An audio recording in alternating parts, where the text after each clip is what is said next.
নমস্কার বন্ধুরা, গ্রাম বাংলায় পিঠে বানানো হবে ভেড়া মাংস। দেখুন এখানে মাংস নিয়ে নিয়েছি, এই দেখুন মাংস নিয়ে নিয়েছি।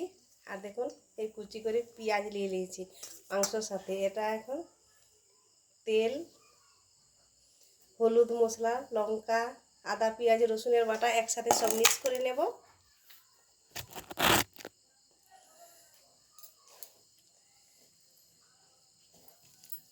মশলাটাকে সাথে মাংসটাকে একদম পুরো সব কিছু দিয়ে ম্যারিনেট করে রেখে নেব।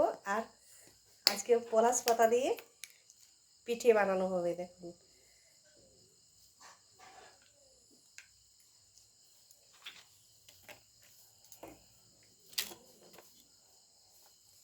পেঁয়াজ দিয়ে দিয়েছি, এইখানে আদা, রসুন, কাঁচা লঙ্কার বাটা আছে, এটাও দিয়ে দিলাম।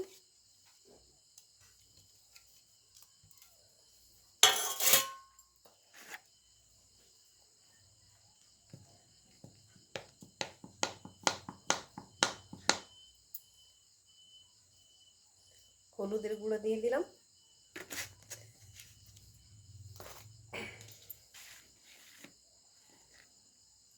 এখানে দিয়ে দিচ্ছি মিক্স মশলা, এটা 4-5 রকমের একসাথে মিক্স করা আছে, সেই মশলা দিয়ে দিচ্ছি।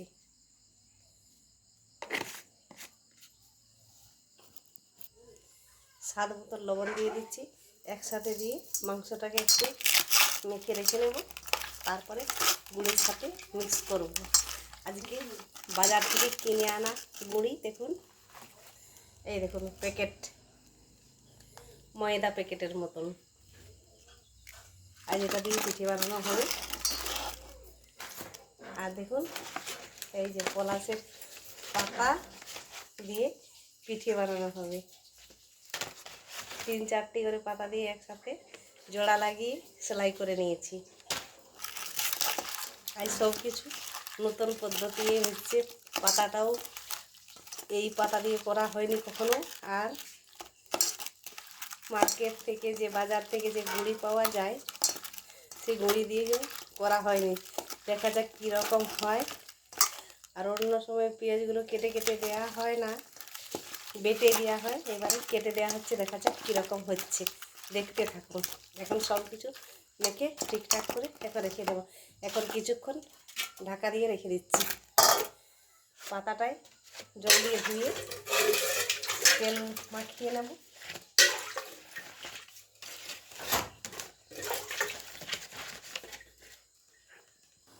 দেখুন বন্ধুরা, মাংসর সাথে গুঁড়িকে মিক্স করা হয়ে গেছে।